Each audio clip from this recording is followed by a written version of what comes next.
Our next question from our viewers: if I have the opportunity to visit a campus or to have an interview by Skype, what advice do you have for me? Can we start with you, Karen, at Appalachian? Sure. If you have the opportunity to visit a campus, by all means do.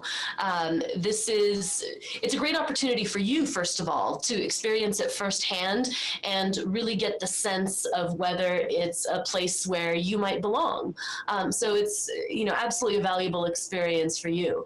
And then while you're there, I would suggest don't just do the average tour, but reach out to an admissions counselor. In our case, we would be thrilled, to receive a visit from an international applicant.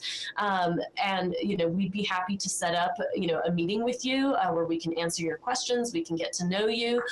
So just like I was mentioning earlier, we don't require interviews, but we always appreciate it when students take the time to get to know us.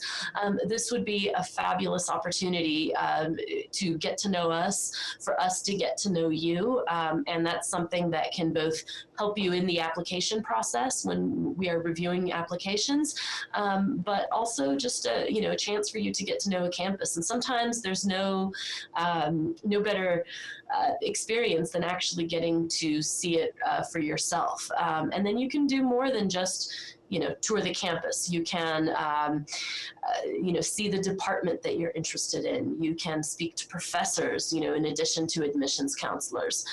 So it's not something that you have to do. I realize that, many people are not able to, travel so far away, just to visit the university. But if it's something you're able to do, please take full advantage of the opportunity. Thank you very much, Karen. Murphy, can I turn to you? Sure. One of my favorite topics of conversation, how do you make your campus visit really worth your while?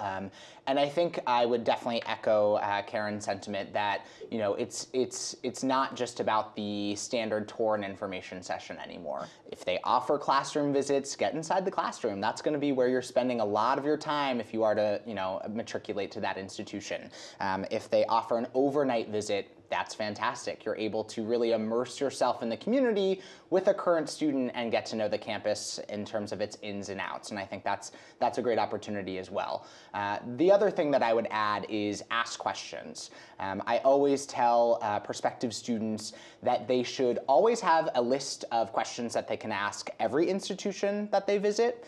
And then they should have a separate list of questions that they should ask individual institutions that they visit. So I think there's some questions that you can be asking of all places, but also ensure that you're doing your research prior to visiting, that you can assemble a list of thoughtful questions to ask your admission representative or whoever is giving your information session or your tour guide, because that's how you're going to get the most of your campus visit, is to really dig deep and ask those critical questions.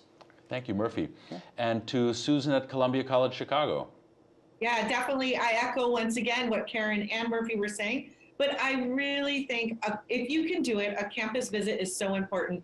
It helps you assess fit. We want to make sure that the institution you're going to is an institution that you feel comfortable at for 4 years. I would also recommend reaching out to the students. Do a college tour. A lot of colleges have students leading those tours. Ask them about their experience here, because they're going to have no filter. They're going to tell you exactly how they feel about the institution and the environment. Because we are a creative arts school, it's very important that if students are here, they take the opportunity to speak to the departments, speak to the faculty, look at what the faculty are doing. You want to make sure that if you're studying in the creative arts, let's say you're interested in game design, you want to make sure that your faculty are actively working in that industry. And you want to ask them questions about what are some of the opportunities that they see, what type of education or program will they get at the institution. And definitely reach out to an admissions officer if you're coming to visit. I say this to students all the time. We are here to help you. We want to communicate with you. And my team of 3 here at Columbia College Chicago, I would say when students at every freshman class or every incoming class, we've probably had contact with at least 95% of those students during some point of the admissions process. So we would love to meet with you. We will drop anything we're doing to make sure that a meeting happens. But if you can't come and visit the campus, don't worry about that, because there's a lot of virtual tours that you can do of a campus. Once again, admissions officers will connect you with current students. So there's a lot of ways that you can have a virtual experience, which of course is not going to be as great as an in-person experience, but you can have that virtual experience as well. Thank you, Susan, for recalling also that there are many different ways to get to know a campus, and if not in person, that there are other vehicles, certainly in our connected world. Thank you very much.